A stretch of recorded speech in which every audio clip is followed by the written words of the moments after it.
ব্রাহ্মণবাড়িয়ায় সূর্যমুখীর আবাদ বাড়ছে। এতে একদিকে পূরণ হচ্ছে তেলের চাহিদা, অন্যদিকে মিটছে সৌন্দর্য পিপাসুদের মনের খোরাক। চাষিরা জানান, আধুনিক পদ্ধতিতে চাষাবাদের আওতায় আনা হলে জেলায় সূর্যমুখীর আবাদ বাড়ার পাশাপাশি তেলের পরিমাণও বাড়বে। কৃষি বিভাগ জানিয়েছে, চলতি মৌসুমে জেলায় প্রায় ৬৫ লাখ টাকার সূর্যমুখীর তেলবীজ উৎপাদিত হবে। জালাল উদ্দিন রুমির তথ্য ছবিতে প্রতিবেদন। ব্রাহ্মণবাড়িয়ায় বাড়ছে সূর্যমুখীর আবাদ। জেলার প্রায় সবকটি উপজেলায় সূর্যমুখীর আবাদ হচ্ছে। এর মধ্যে রয়েছে হাইসান ৩৬ এবং CSAMP জাতের সূর্যমুখী। কৃষক শাহানুর ভূঁইয়া জানান, ৫ বিঘা জমিতে এবার সূর্যমুখীর আবাদ করেছেন তিনি। এতে খরচ হয়েছে ৩৫ থেকে ৪০ হাজার টাকা, আর সব খরচ বাদ দিয়ে ৪০ থেকে ৪৫ হাজার টাকা লাভের আশা করছেন। প্রতি বছরে আগ্রহের সহিত আমি করি। আমার নিজের চাহিদা মিটাই আমি তেল এবং বীজ অন্য জায়গাতে বিক্রি করি। অন্য চাষিরা জানান, তেলের পাশাপাশি সূর্যমুখী থেকে খৈল পাওয়া যায়, আর গাছের অবশিষ্টাংশ কৃষক জ্বালানি হিসাবে ব্যবহার করতে পারে। তারা আরও বলছেন, পুষ্টিগুণ বেশি থাকা ও ক্ষতিকারক ইউরিক অ্যাসিডের পরিমাণ কম থাকায় সূর্যমুখী আবাদের চাহিদা দিন দিন বাড়ছে। এটা থেকে গরুর জন্য খুব ভালো পুষ্টিকর খাবার তৈরি করা যায়, এবং এই যেটার যে বীজ এবং দানাগুলো, এইগুলো পাখির খাবারের জন্য খুব পুষ্টিকর খাবার। অনেক দূর দূরান্ত থেকে অনেক লোকরা এগুলা কিভাবে উৎপাদন করা যায় এবং প্রোডাকশনটা বাড়ানো যায়, এই জন্য তারা আমাদের সাথে সহায়তা করতেছে এবং কথাবার্তা বলতেছে। ফুল বাগান, এত সুন্দর সুন্দর ফুল আছে, তো সেখানে একটা রিল্যাক্স ফিল করতে পারা যায়। সৌন্দর্য উপভোগ করার লেগে আমরা ফুলের বাগানে আসছি আর কি। সূর্যমুখী তেলেও অনেক উপকারী জিনিস রয়েছে, যেটা আমাদের ক্যান্সারের ঝুঁকি কমায়, এছাড়াও আমাদের রোগ প্রতিরোধের ক্ষমতা বাড়ায়।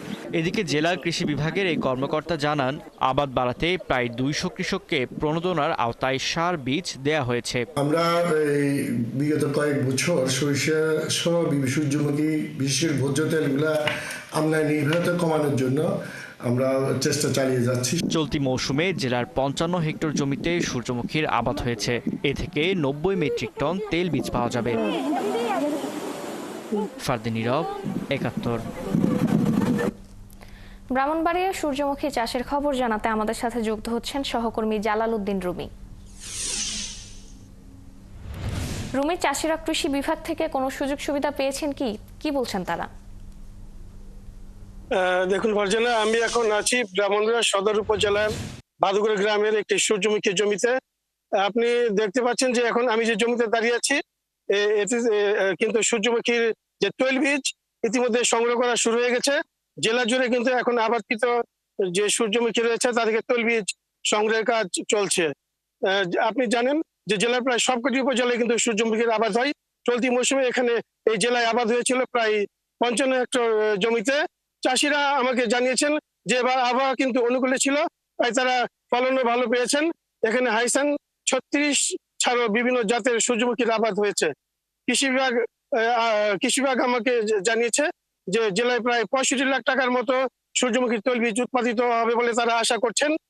আপনি জানেন যে এটি শুধু ভোজ্য তেলের উৎস নয়, এটি প্রাণী খাদ্যের একটি অন্যতম উৎস।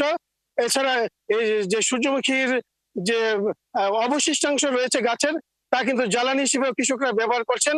এতে তারা সব দিক থেকে লাভবান হচ্ছেন। তাছাড়া কৃষি বিভাগ আমাকে জানিয়েছে যে সূর্যমুখীর আবাদ বাড়ানোর জন্য তারা কিন্তু বিভিন্নভাবে প্রণোদনা এবং উৎসাহ জুগিয়ে যাচ্ছেন কৃষকদের। ব্রাহ্মণবাড়িয়া কৃষি সম্প্রসারণ অধিদপ্তরের উপপরিচালক আমাকে জানিয়েছেন যে আবাদ বৃদ্ধির জন্য তারা কিন্তু চলতি মৌসুমে প্রায় ২০০ কৃষককে প্রণোদনার আওতায় সার বীজ সরবরাহ করেছেন। কৃষকরা বলেছেন যে এটি কিন্তু শুধু তাদের যে তৈলের চাহিদা তাই নয়, এটি কিন্তু এখানে যারা সৌন্দর্য পিপাসু রয়েছেন তাদের বিনোদনের চাহিদাও মিটছে। তারা আশা করছেন যে সূর্যমুখীর তৈল প্রক্রিয়াকরণের জন্য যে মেশিন প্রয়োজন, সেটি পেলে তারা